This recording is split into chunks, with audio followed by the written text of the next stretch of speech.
Biso na monsieur Alain Barakuda oyo azali na organisation na ye na activité groupe na ye abengi yango la frappa et puis alobi ezali biloko moko azo travailler na ba branche mususu armée akoki kosite yango te pour des raisons ya sécurité et puis ezali na mboka et alobaki même que libération ya mfumu Mwanda Nsemi na prison ezalaki bango groupe na bango. Donc wana nyonso wana ezali pona koya kopakola biso mafuta ya mabe, c'est-à-dire koya ko embrouiller situation ya biso tozali BDM, c'est-à-dire j'affirme et je confirme Yaya que BDM n'a aucun lien avec quelconque groupe armé. Touba Mungala, le problème est toujours pas Bantou. Tozali pas Bantou, donc Babylone est à biso pas Bantou. Donc nous nous sommes représentés. À toi IDPS Mbutangu Tshisekedi ya Ozalawana, Mulimo Mbuta Tshisekedi ya Ozalawana les 7, bato oyo bazaka soki MLC, bato ya Lumumba, Mulimo Mbuta Lumumba ya Ozalawana. Donc toute tendance confondue, alors représentant bango légal na mode physique ezali ne Mwanda Nsemi mukulu wa moyo yende abengi sur les 7. Donc pour répondre à l'appel, on est très important. On a des exemples de bateaux qui a pied levé de Batouchi. Batouchi, il faut qu'on a bango, business de qui soit wana, on va former APL,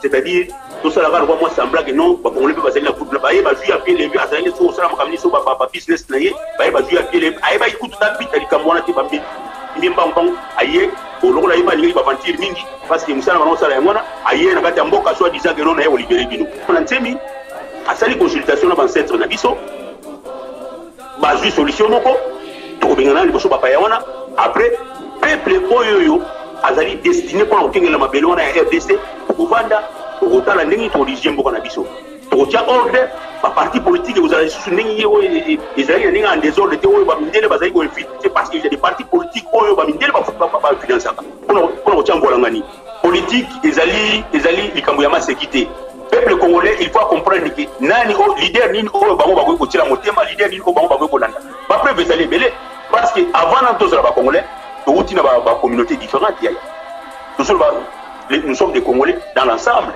il y a RDC. Mais avant de la Congolais, il y a il Congo central. Il y a Congo central, il y a peut-être province orientale, mais business soit tout ça la RDC.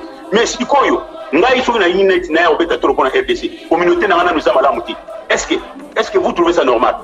Vous êtes normal. Les gens bazo la koloba makambo suki bara sok na bangwana, mais pourtant dans la Katsai ça brûle. Bazo le belo mokote.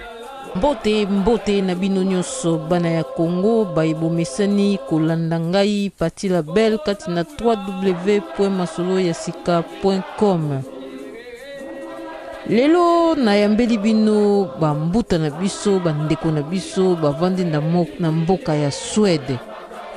Bazali bandeko ya Bundu dia Congo pe Bundu dia Mayala. Lelo bayeto solola. Balobi bazana likambu ya koloba. Likambu nini ya koloba ezali likambu oyo etali le 7 août 2017. Le 7 août 2017 ezali mot d'ordre oyo epesamaki na ne Mwanda Nsemi ete mokolo yango peuple nyonso abima ekipe ekolo te moto nyonso mwana ya Congo nyonso oyo azali na poso ya libération ya mboka na ye esengeli na ye mokolo wana azala libanda po tobengana bapaya oyo babotoli biso mboka yango na yambi bambuta na biso awa bango nde bazali bato bakofungola poke oyo bakosolola likambu yango oyo etali le 7 août 2017 yango na yambi bango bandeko na ngai na kopesa bango miko bango moko ba se présenter na sima tokokota na masolo na biso matondo.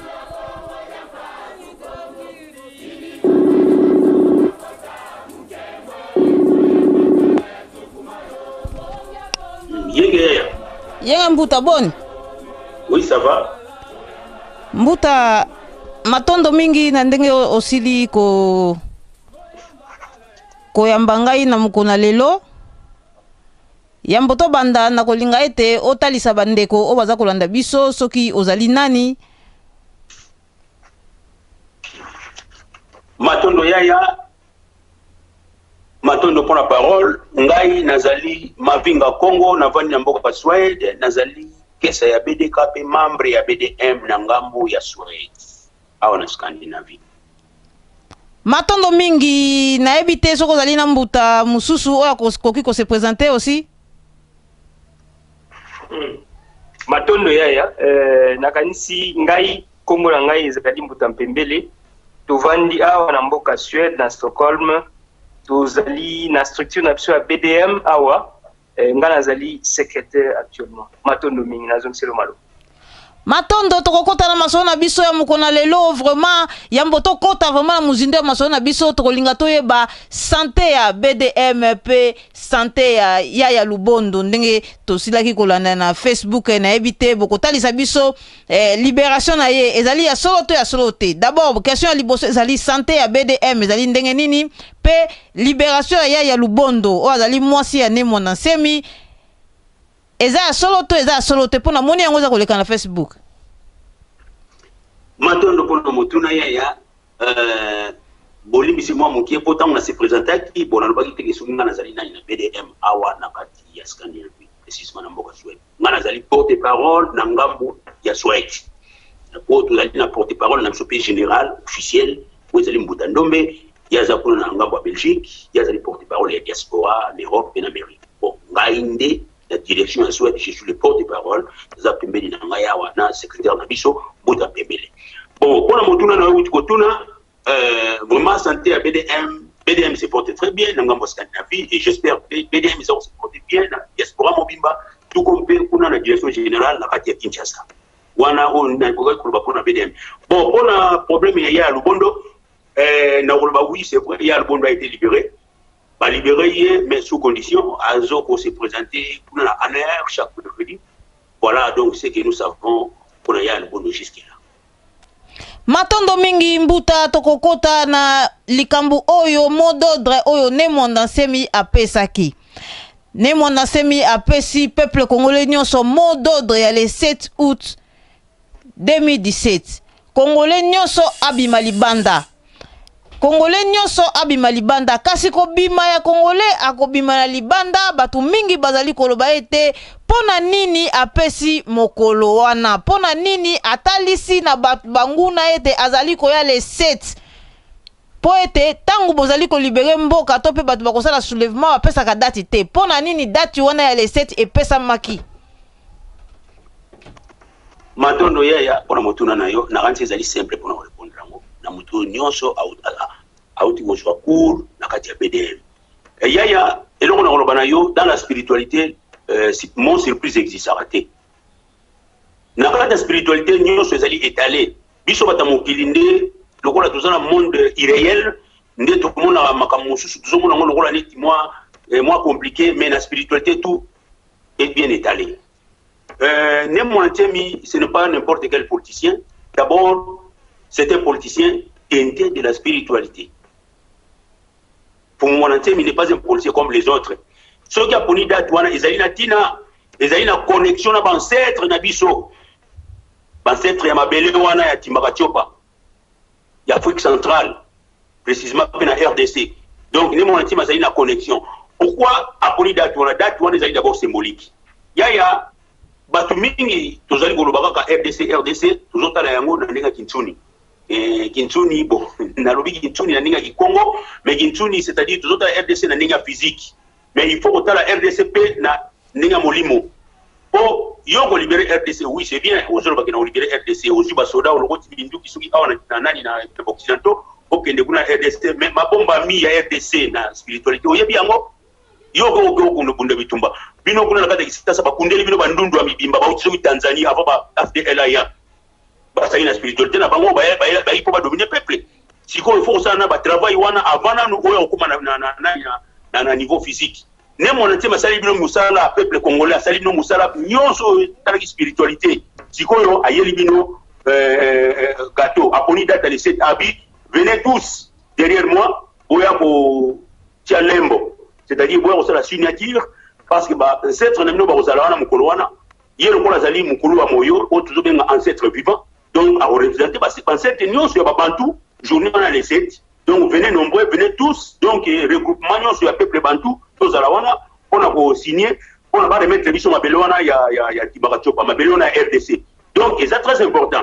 Pour Nangina le Belon, c'est très important la question Tunia. Tous les babouina qui Congo. Tata Nzambi wasema wabionsono, wasema Zulu mazantoto ye wabionsono. Wafanga muntu ye watula vantoto kasiko katala babiot. C'est-à-dire Nzamba asali mokili, asali mabele, asali likolo na donc na mai. Mais bati yo mutu en tant que responsable. Pour yo mutu apesi yo mabele, il faut assumer responsabilité quand même. Hein? Si on assume responsabilité, on a absence. Nous vivons dans un monde compétitif, monde de compétition. Donc, ils ont une omniprésence, engagement. Nous avons dit que Moussala ou Ezali Moussala Molimo, aïe nango, a même les bichons à lui date les 7, ils allaient journée au 27, nous avons la présent. Toute tendance confondue yaya. Oh, ngai tang susu ngai nazambo bien muluba mungala problème ils allaient toujours pas bantou. Tous les pas bantou, donc ma belona ils allaient à bichon pas bantou. Donc, nous sommes représentés. À toi, IDPS, Mboutango, si c'est que Ozalawana, Moulimo Mbouta c'est que Ozalawana les 7, Bateau, Bazarasu MLC, Bateau Lumumba, Moulimo Mbouta Lumumba Ozalawana. Donc, toute tendance confondue, alors représentant légal dans le monde physique, ils allaient mon antemi, Moukoulou Moyo, Yenem Kabing sur les 7. Donc, pour répondre à l'appel, on est très important. Alors, Yosu Kozali Nanzana, Yomona RDC, Oyo Lingite no Kimi Kotamboka. Donc, c'est une présence Nabino, donc, représentativité, nous sommes les peuple bantou pour la journée. Et là, on a un martelé mouké yangwana pour la journée à l'essai. Si question, M. Zali, alors vous avez la parole hier.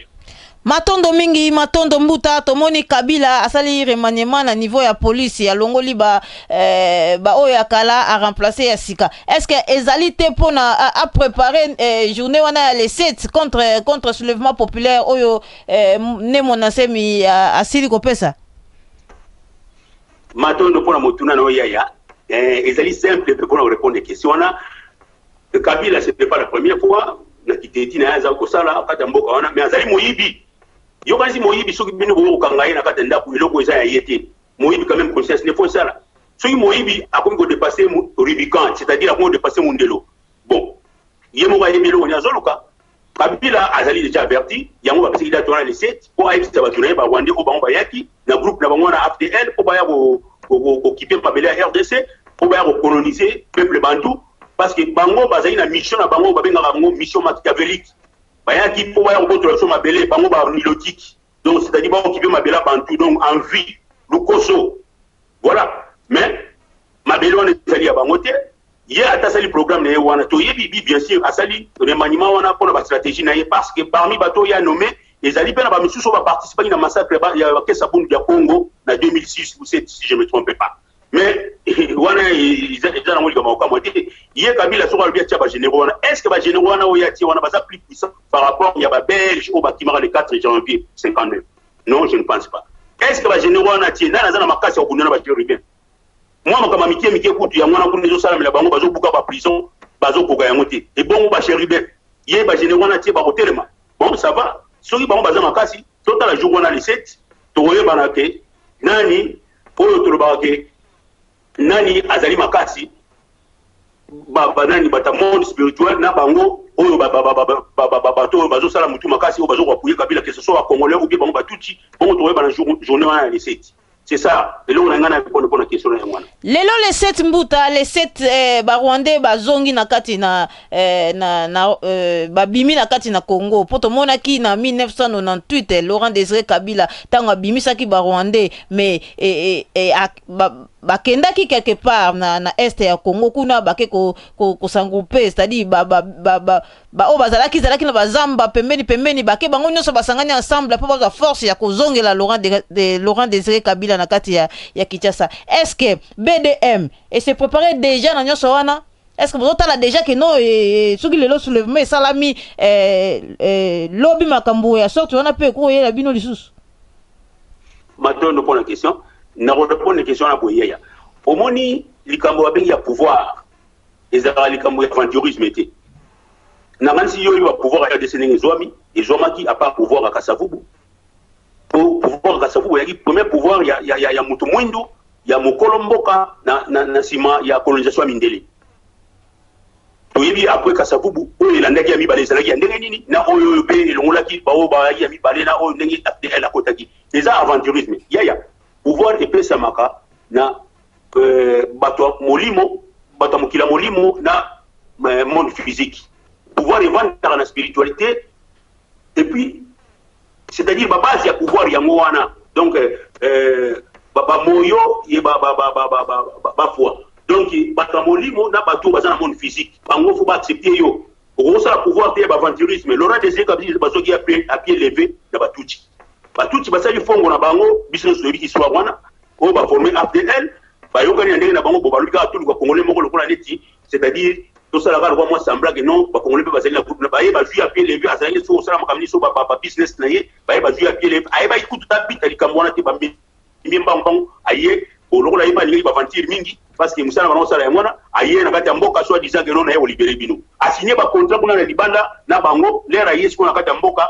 alingi sikoyo azwa pu ya peuple po achanger makanisi mais malgré tout alingi kosala nationalisme na ye wana mais ataki na pui ya bato ya molimo te bancêtre na biso bazaki na pui na ye te parce que déjà départ ezalaki na ndenge ya mafia omoni donc ne Monantemi pour Monantemi c'est un policier teinté de la spiritualité ndenge nalobaki na début pour Monantemi ntango azoloba na biso ntango azopesa biso badate lese ezali na ntina parce que ezali batravail nyonso esalami donc ezosenga na biso tozala ensemble mpona tobengana bato une fois pour toutes et puis œuvre oyo ezali mosalama lese ezali deuxième indépendance oyo Mfumukumbango a prophétisa indépendance totale ya bana RDC donc engagement ya chaque groupe ya peuple na biso oyo ezo constitue RDC il faut ezala parce que soki yo lingi ya lelo oyo olingi Kasai ezala libre babengi yo faut se représenter les sept parce que bancetre ya bakasai mpe bakozala wana soki yo lingi Kivu Beni ezala libre bancetre ya bakivutia bakozala wana soki yo lingi Équateur ezala na kimia Équateur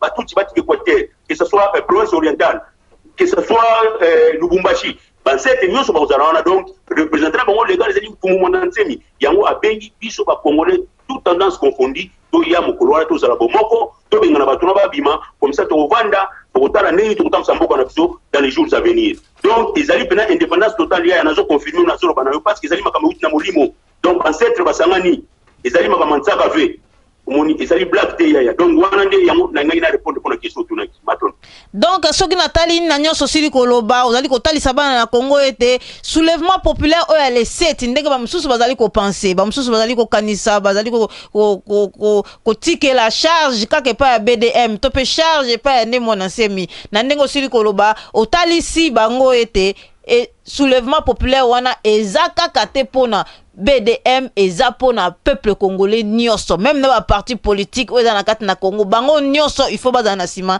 ya ne Monantemi poto libeto bima na maboko ya Rwandais.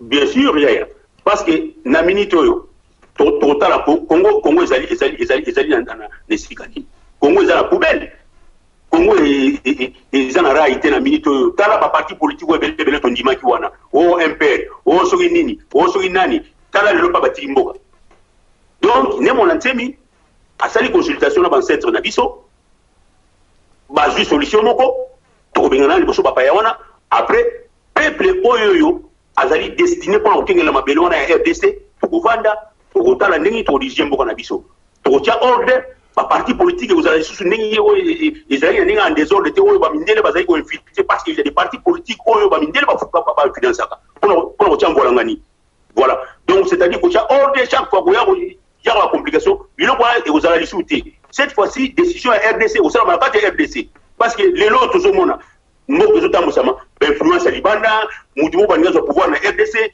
akini mbango afuti tika ye na Belgique akini États-Unis et c'est des aventurisme iyo mona politicien américain auta kuna Amerika kino pouvoir en Afrique ou bien politicien américain auti kuna Amerika ya pouvoir en Europe est-ce que ça la maka makamona c'est ça maka mingi na RDC ya isa aventurisme alors on zomona nyonso tu wana bazo hotelemila soit disant on ba contredire message ya Monantemi ezali ba oyo wana balingi changement te ezali ba oyo wana baliko konye politique ya mafia mais pour Monantemi aya kotia fin donc c'est-à-dire il vient remettre du pendule à l'air donc la politique ya mafia ezala lisusu te biso tozoloba na Congo kisalu basendanga kyo donc mutu akomérité soki ozosala mosala okomérité donc salaire na mosala ozosala donc tolingi bapoliticien moko donc confirmé policier mo donc bazo convaincre le peuple c'est-à-dire idéologie ezali fondement ezali donc eloko oyo donc ezali wana miroir ya peuple au peuple ya Rolanda donc c'est ça oyo tolingi mikolo ya tolingi sur politique pamba te yango eloko na ngana loba pona question no tuni matondo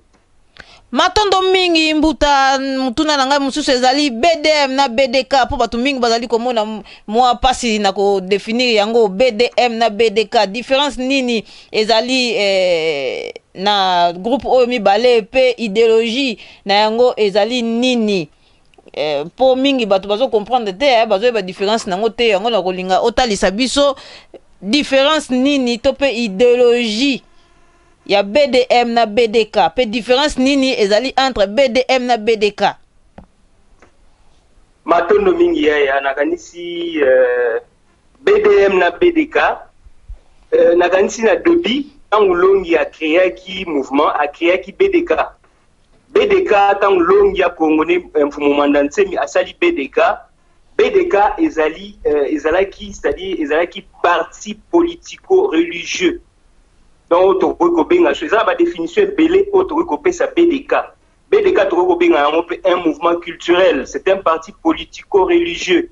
Ils ont le frères musulmans, Iran, tout ça, il y a tout la communie, tout ça, ça dit la politique par excellence.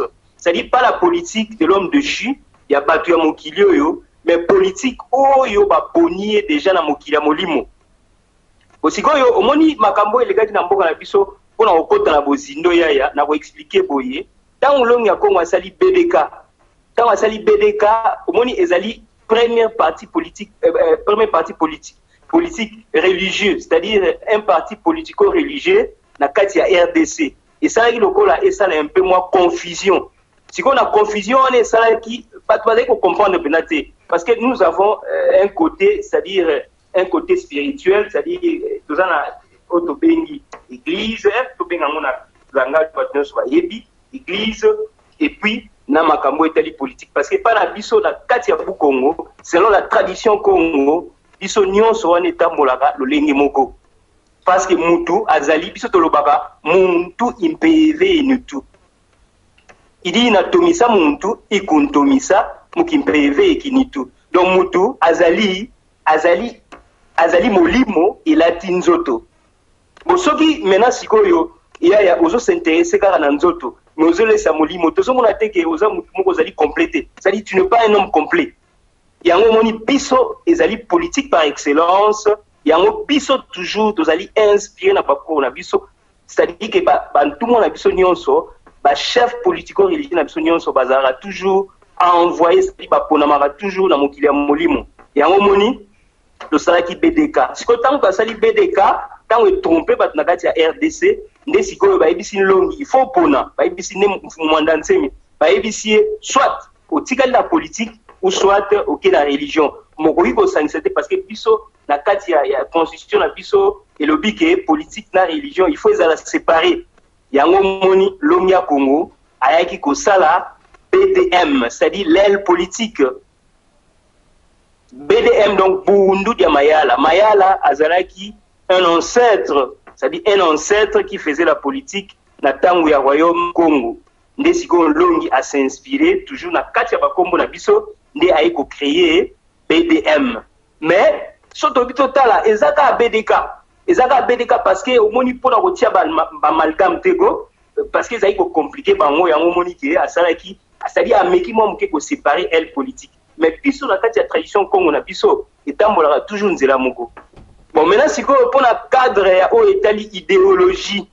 D'abord BDM est le binini donc Bundu dia Mayala. BDM ezali parti politique panafricaniste d'avant-garde. C'est-à-dire un parti politique oyo et salamito pe o ezali ko tirer ba idéologie nango na kati ya esprit communautaire et to esprit communautarisme Congo en particulier et puis l'esprit c'est-à-dire africain en général. Soto bito tala to mona nini to mona na kati wana ya na ko pesa mo exemple mo ya mukie. Exemple ya mukie na ko pesa yo par exemple par rapport à l'esprit communautarisme, c'est-à-dire socialisme, tu on fait socialisme, c'est là batu ya poto socialisme, c'est non batu ya poto na poto. Osoto total to mona ke biso on n'a rien à copier. C'est-à-dire la réalité ezali ndenge moto. Mon temps toujours ça la politique c'est quoi? Politique ezali lié pe la culture ya peuple. Alors nous faisons la politique na kati ya mboka na Congo, nos politiciens s'inspirent par rapport à des idées, il y a des occidentaux, mais ça ne peut pas marcher.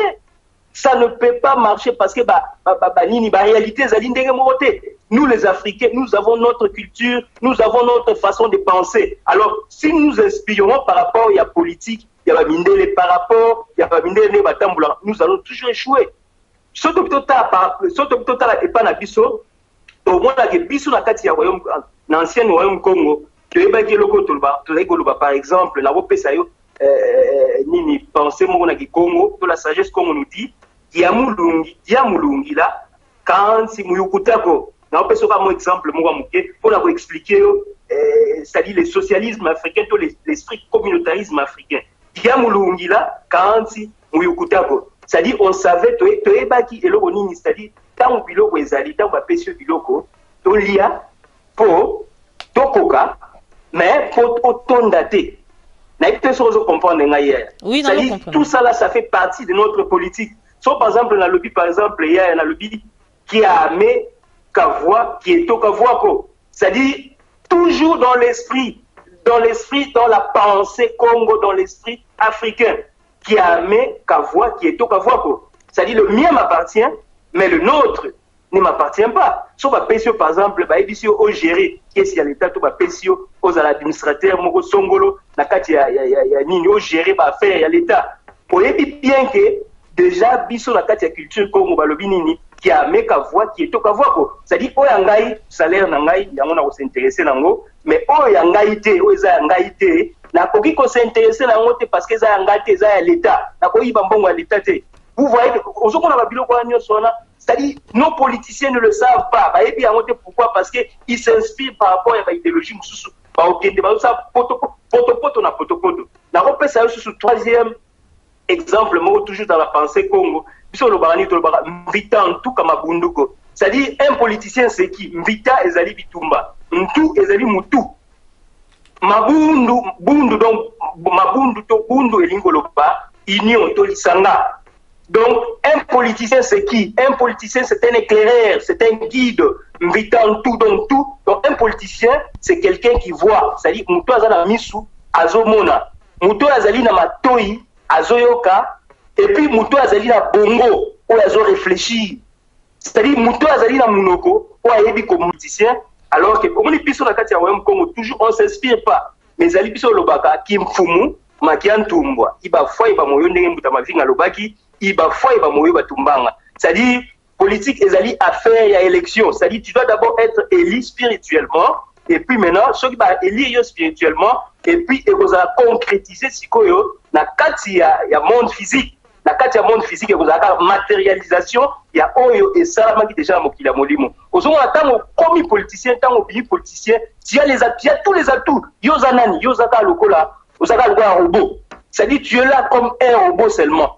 Toute bani nyonso bablo nyonso ezo la dicter à partir à mokila molimo.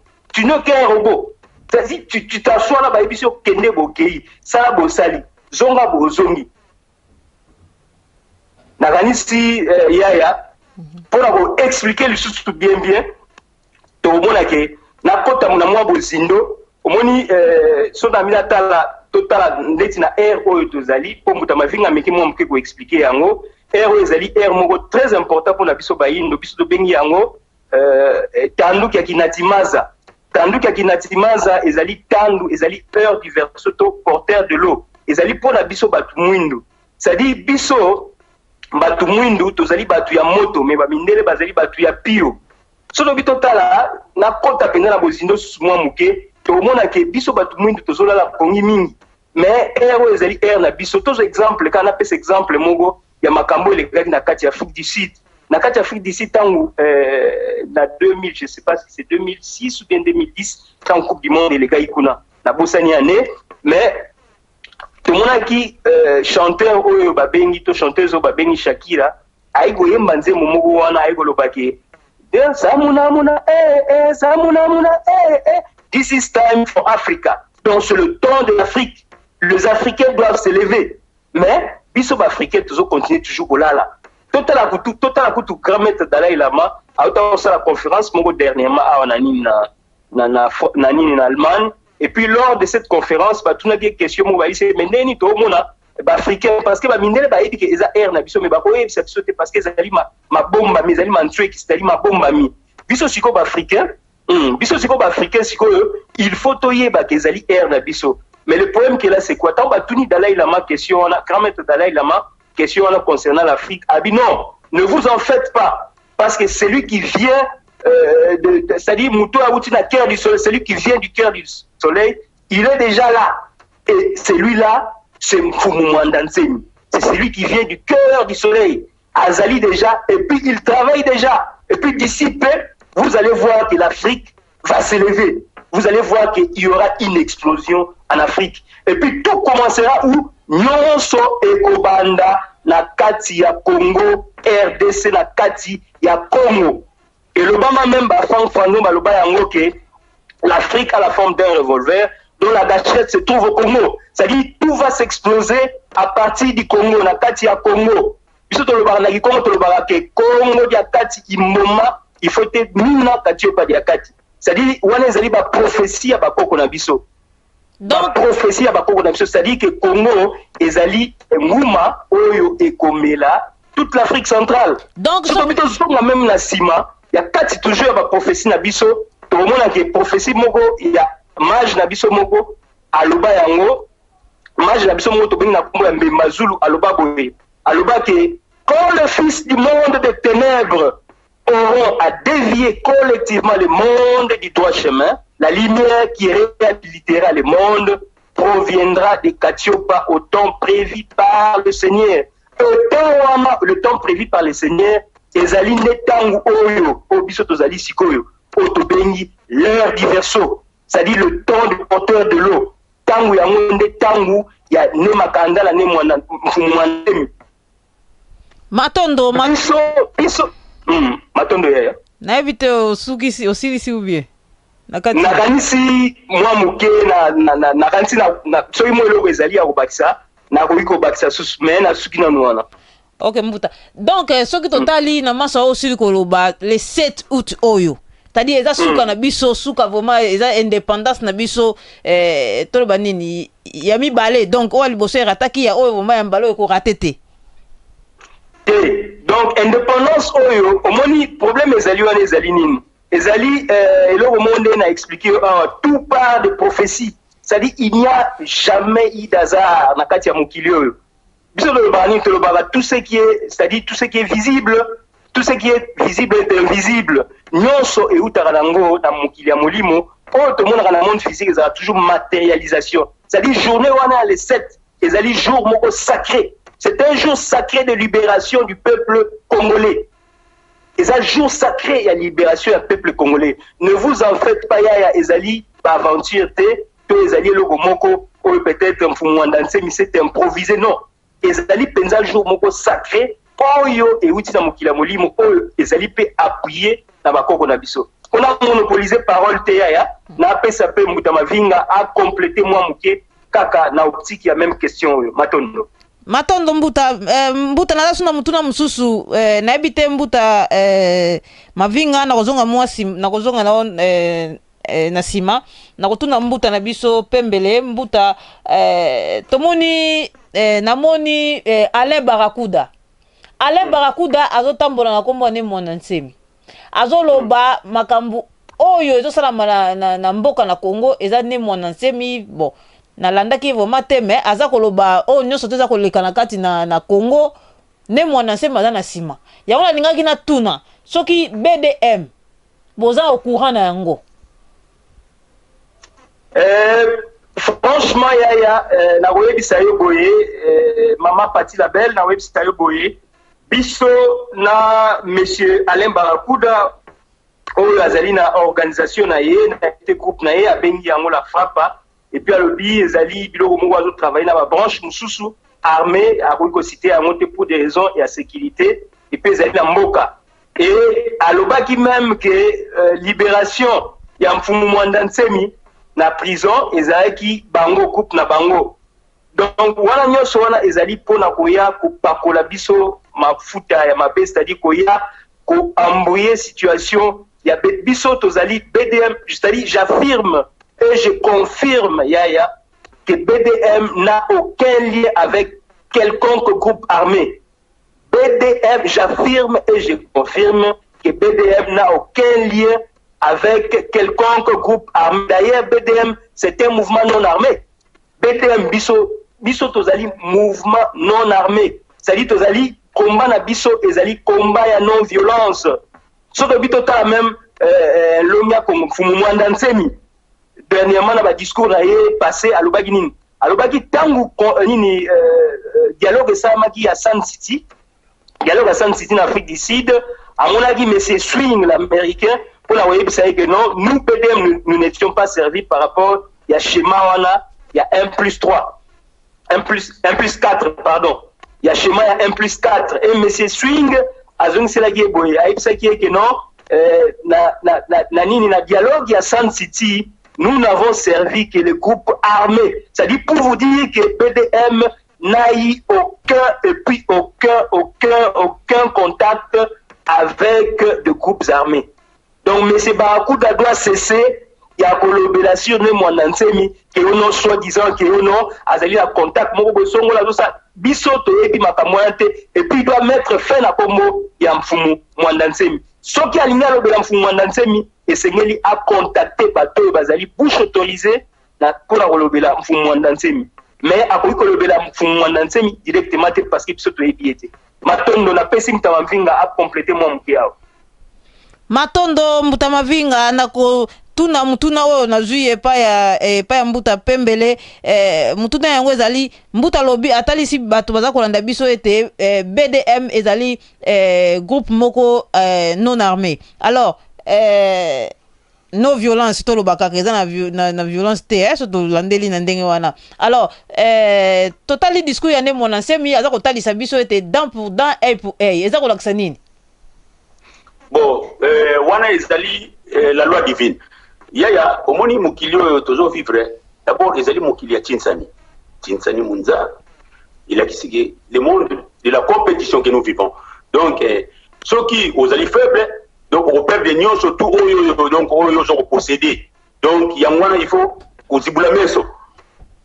Oh tellement tozali na bonté tozali na zola biso peuple bantu tozala peuple mo zola ndenge nazo ngwa mukende bamindele bayaka po lelo bazoye bateke tozolo bako bat bayengunda bayo ko angunda en Europe bat bapanda makamungunda za mindele bayaka na Afrique mutapesa ba visa zate degoka oso botuni visa ni yoyaka na ko na RDC ezate bayaka kuna sans visa bon mutolo ba pete ko ba clandestin ba onye ba ba sanlei ba yekula toyambi ba toyamba ba na compte ya zola olingo nzambe asala biso peuple bantu donc peuple mon hospitalier bon to sali yango mingi ya botala ba résultat tozozo résultat de bon ya ata yo mo penza muyibi ya koti ya yibiotiki ya keyi osali suma kasi osali bilanga na yo mususu ya yibi ya obalo ko nyega ndengo na utika ba ya oyiba faut fungula misu quand même et on comme bina que non muyibi ya osimile macheti muyibi ya au koti l'esprit donc ya mwana siko biso ba bantu to comprendre que aha donc ndenge mfumu mwanda nsema zolo bana biso na kati ya enseignement wakala muntu kala nkosi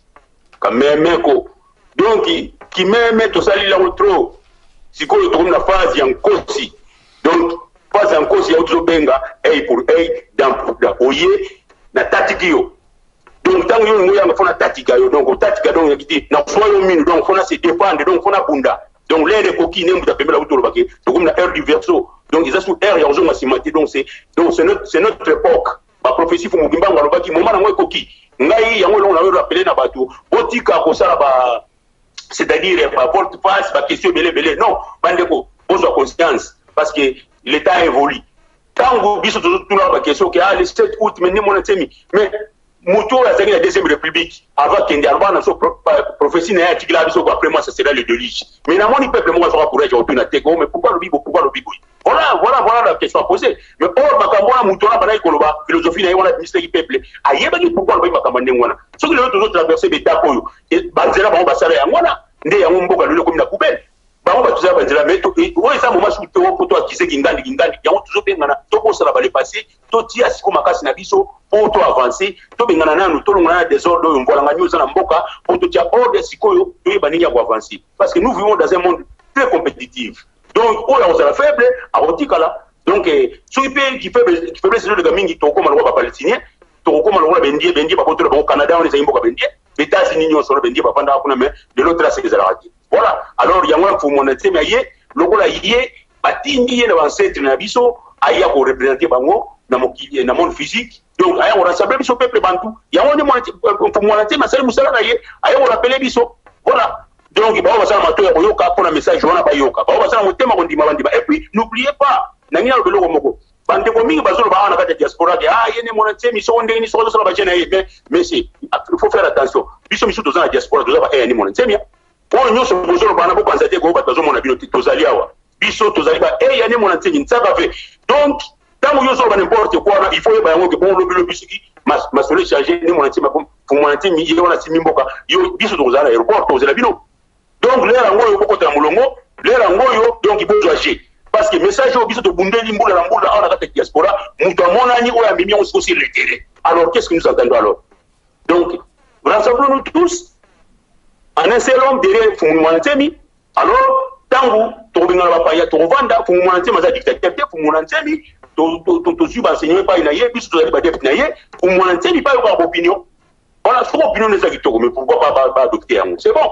Donc, tout le monde a une divergence, voilà, Tobinga la Paya. Donc, c'est très important pour la date à l'essai, les alliés dates, moko donc, inspiré, les alliés dates, moko donc, et dans un, les alliés, c'est spirituel. Et puis, là, on a une complexe pour la Pembele, pour la BDM, puis sur la BDM, nous allons armer la biso, nous armer moko invisible. Biso nous allons bunda na bitumbato, ceux qui m'a comme mindelete, biso ceux qui oh, ça ne va pas appel na Mazulu. Donc, dans le monde spirituel. Donc, le ciel va parler pour nous. Nous avons les 4 janvier, ils ont ma solo, il y a 27 na biso. Matondo. Matondo mingi mbuta la moni pe o pesi déjà message na la diaspora ceux qui na se trompé te ceux qui le basuka ezali po na moni to comme na suka ceux qui ya ko bakisa ezali boko ko bakisa Matondo ya nangaki na bakisa moi mukie concernant BDM ndenge mutawavinga lobiawa alors que armée na biso ezali ya monde invisible c'est-à-dire pour kota na même optique on a ko préciser bien donc biso BDM parti politique Nabiso to tira force Nabiso dans la mystique Congo. Autrement dit, et pas y a ancêtre Nabiso. Donc, notre force est basée sur la mystique Congo. Donc, Biso de Sima Monokite, de Sima Relo Morote, mais notre force est basée sur la mystique Congo. Matondo Mingi. Matondo, oui. Non, on complète moi pour n'appeler un message les sous de nouveau pas de la diaspora.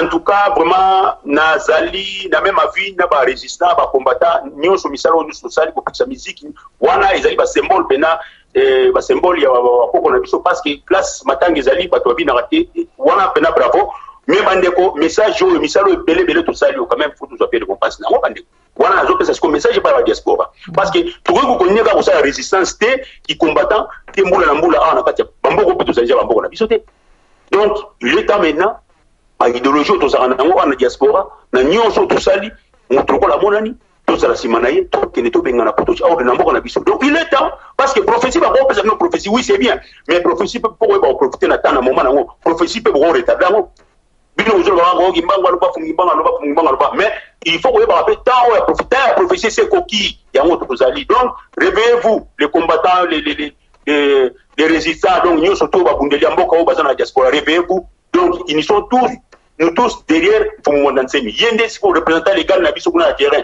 message au biso pesa na libanda ya memi yango sur le terrain parce que so tali na opposition so congolais on a personne va oser ko lo ba makambo biso lo ba na diaspora on a kini en face na Kabila na ngasi bino bomo moni ba menace pour mon enseigne ba azui bomoni ndenge ba bominda kuna ye bomoni même ya na yende ba kangie akoto ba puissant voiture n'est pas tombée pour moi vivre la clandestinité voilà mais pourtant quand vous voyez les autres politiciens le va observer ma proposition monsieur bazo fakena bango librement na besoin na bango à l'aéroport à voir jaibe konta zongi baza inquiétude. Donc allez-y comprendre bandeko. Donc botika ba discours wana ezali ba politiciens bazo kotsa ba makanisa mabe pour nini pour verrouiller message ya Fumumwana Ntemi. Réveillez-vous les combattants, il y a un message nga nga pesa bino en tant que eux ya Fumumwana Ntemi en la diaspora. Pour azana mato ya yoka ayoka, pour azana motema kondima andima ndenge lo ba na église na kanisi na suko na matondo yaye.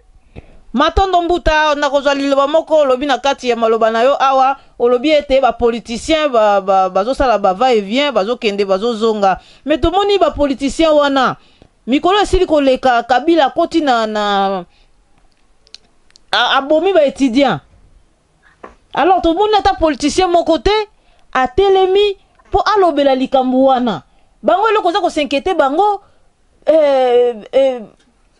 naloba nini et là, qu'on s'inquiétait, bango da primature. C'est-à-dire, ça primature peut élection. Alors, babo mala bango na Congo, basala nsoto Kabila oya kosala, bango eza kota la bango te. Au juste, okoloba nini pour likambo wana na éviter. Bon, et là on a une naloba, nyo soto wana ezali continuité ya kongia ba bébé. Au moni ya politique ezali naloba ndeni ko naloba. Politique, ezali likambo ya masekité. Peuple congolais, il faut comprendre que nani o leader nini o bango bakoki kotila motema, leader nini o bango bakoki kolanda. Ba preuve ezali belé parce que avant d'entrer ba congolais, touti na ba communauté différente yaya. Nous sommes des Congolais dans l'ensemble, il y a RDC, mais avant la congolais neti ngai na za mutu ngambo ya Congo central. Na uti ngambo Congo central, muta musuna okutane ya uti ngambo peut-être tabusu ya bikoro kuna province orientale, mais bisine tuwande tout ça la RDC. Mais si koyo, ngai soki na internet na ya obeta tolo pona RDC, communauté na ngana nous malamu ti. Est-ce que vous trouvez ça normal? Vous avez normal. Les gens bazo la koloba makambo soki ba rasop na bangwana, mais pourtant dans la Kasaï ça brûle. Bazo le belo mokote. Comment yo ozali Kasaïen, ya soki pena ya solo so infiltré, yo wala makamba primature, yo wala makamba politique. Aussi longtemps communauté na yo bazali mal à l'aise. Communauté mo bazo la libanda ba réfugiés bele ba kimi ngambo Angola quoi par-ci par-là. Ozolo blanc ata anokenka ozolo blanc te. Ou amoya pe wana diaspora les bino be ba Kasaïen mi so posana ba diaspora, vous vous regroupez derrière lui pour l'appuyer mais vous avez aveugle. Na éviter peut-être pour ngia ba bébé en soki et comme il y a qui drone soki na éviter non. Donc voilà tout cela ozo mona na ya des distraction. Les ali distraction c'est-à-dire pour verrouiller comme message en Fumumwana Ntemi. Et ça clair? Voilà, sikoyo Fumumwana Ntemi lokwa ye wana azo préparer ma bamsu makoma leseti babomi betidya ndenge mo tukoloba nani yango atele misi musapena kwa lobela yango azate. Donc allez-y comprendre, donc ce sont des aventuriers, ce sont des policiers qui sont en train de distraire le peuple. Donc ils ont distraire le peuple, donc c'est la continuité toujours de la Congo à bébé. Donc il y a wana oyo surtout azali na souci à RDC en tant que combattant, en tant que résistant, message ezali moko ndeko joie courage binga bande en Afrique. Oyo surtout va connaissance la bango, oyo que les 7 ezali journée ya libération, indépendance totale ya mboka na biso. Botel mabo bangate, mazulu bazali na bino na sima. Donc bo bangate donc bobima ezali Fumumwana Ntemi mutapesi message wana ezali message moko symbolique pour na biso ba peuple ya RDC. Donc voilà elona ngana loba na mukuse na suki wana ya matondo mingi pona ngai pe mbuta na suki awa vraiment na kopesa bino merci vraiment merci na mbuta mavinga merci lisusu na mbuta pembele vraiment na moni tokutani tomuna ni mbala ya sima botika la malamu au revoir. Au revoir, matondo mingi. Matondo ya salamu yengi. Ingeta.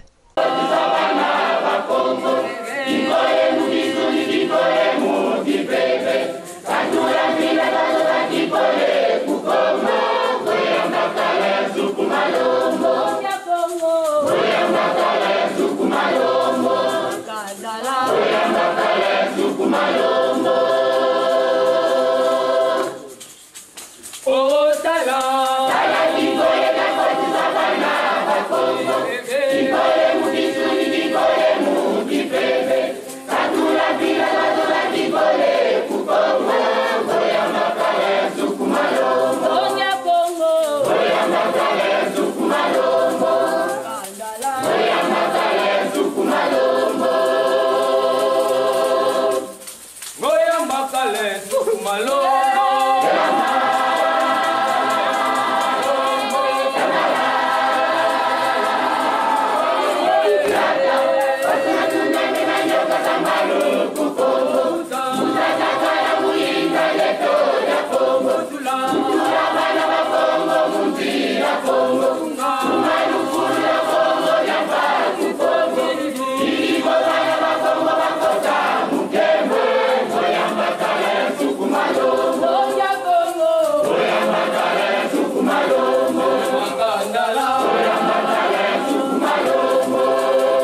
makale tukumalongo.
Omutandu